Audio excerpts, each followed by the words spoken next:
नमस्कार, मी अश्विनी पुन्हा एकदा तुमचं एका नवीन रेसिपीमध्ये स्वागत करते। आज की नाही आपण अतिशय हेल्दी आणि पौष्टिक हिरव्या मुगाचे अप्पे बनवणार आहोत। हे इतके हेल्दी आहेत आणि खायला तर खूप मस्त लागतात। चला तर मग व्हिडिओला सुरुवात करूयात। इथे मी हिरवे मूग रात्रभर भिजत घालून ठेवले होते। तुम्ही 5 ते 6 तास जरी भिजत घातले तरीही चालतील। गरजेनुसार तुम्ही मूग कमी जास्त घेऊ शकता। इथे मी 2 वाटी मूग रात्रभर भिजत घालून ठेवलेले होते। तर छान असे आपले हे मूग भिजलेले आहेत। आता की नाही यातलं पाणी काढून की नाही हे जे हिरवे मूग आहेत की नाही ते की नाही मी मिक्सरला बारीक करून घेणार आहे।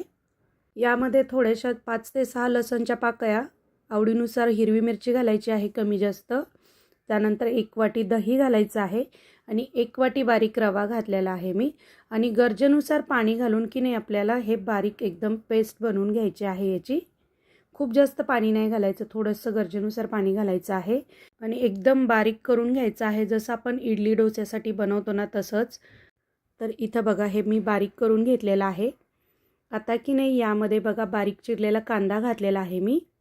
तुम्ही आवडीनुसार भाज्यांचा वापर करू शकता यामध्ये, गाजर, शिमला मिर्च, वाटाणा, जे तुम्हाला भाज्या आवडतील ना त्या तुम्ही यामध्ये घालू शकता। मी फक्त कांद्याचा वापर केलेला आहे। छान असं मिक्स करून घेऊयात।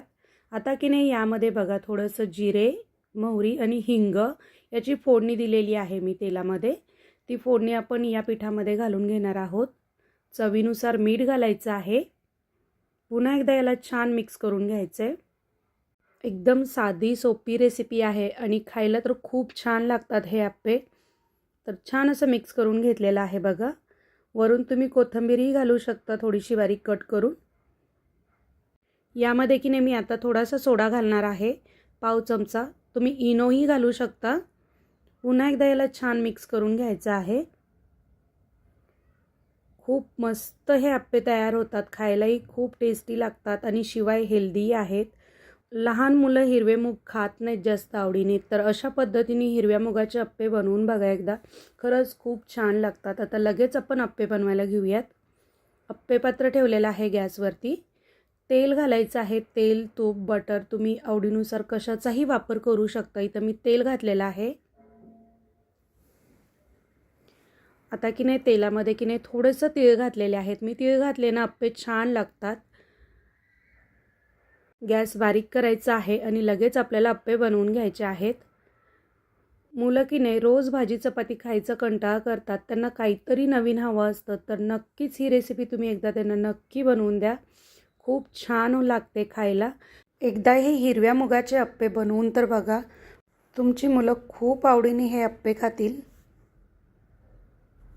तुम्ही जर माझ्या चॅनलला नवीन असाल, तुम्हाला माझी ही रेसिपी आवडली असेल तर प्लीज चॅनलला लाईक करा, शेअर करा आणि सबस्क्राईब नक्की करा। इथे बघा छान असे अप्पे मी बनवून घेत आहे। गॅस बारीक केलेला आहे। एक 5 मिनटं झाकून ठेवूयात आपण। 5 मिनटं झाल्यानंतर बघा छान असे खालच्या बाजूने अप्पे आपले भाजलेले आहेत। खालची बाजू वर आणि वरची बाजू खाली करूयात। आता बघा किती छान एकदम करपूस असे हे अप्पे आपले खालच्या बाजूनी भाजून तयार झालेले आहेत। दोन्ही बाजूनी आपल्याला अप्पे छान असे करपूस भाजून घ्यायचे आहेत। मुलांच्या टिफिनला किंवा सकाळच्या नाश्त्याला तुम्ही हे हिरव्या मुगाचे अप्पे एकदा नक्की बनवून बघा, खूप छान लागतात। तुम्ही नारळाची ओली चटणी करू शकता याच्यासोबत खायला किंवा फक्त सॉससोबतही खाऊ शकता। खूप मस्त असे हे आपले हिरव्या मुगाचे अप्पे तयार झालेले आहेत। एकदा नक्की बनवून बघा आणि व्हिडिओ आवडला असेल तर चॅनलला लाईक, शेअर, सबस्क्राईब नक्की करा। बघा किती छान एकदम मस्त टम्म फुगलेले हे आपले अप्पे तयार झालेले आहेत। खूप मस्त लागतात, मुलांनाही खूप आवडतील। तर एकदा नक्की बनवून बघा। पूर्ण व्हिडिओ पाहिल्याबद्दल धन्यवाद।